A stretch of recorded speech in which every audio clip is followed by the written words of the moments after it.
शाहसी news 4 December ते ऐलानियल सिंध सां दर्द हेठि पेरूमल में बि अवाम पारां भरपूर मोट ॾिनी वई आहे। पेरूमल वेझो अरड़े में happy bright future secondary school उस्ताद गुरशेर अहमद जोए पारां सकाफ़ती ॾियारो मुनक़द कयो वियो, जंहिंमें स्कूल जे टीचरनि शागिर्दनि पारां सिंधी लिबास टोपी अजरक पहिरें सिंध जे सकाफ़त खे उजागर कयो वियो। शागिर्दनि पारां सिंधी गाननि ते रक़्स पिणु कयो।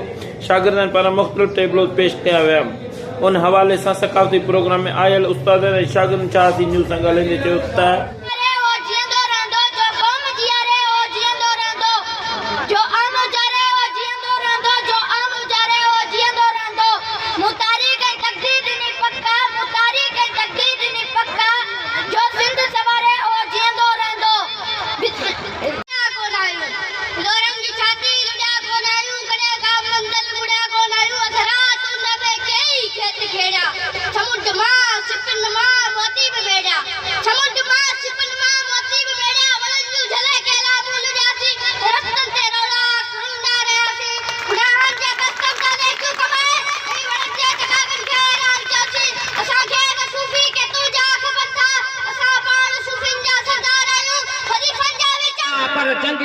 पर जंग त इंसान जी फितरत आ, दिल में न कजा ए अमुन जा आशिक उस्ताद, ज़ालिम सां विढ़ण जी त ज़रूरत आ।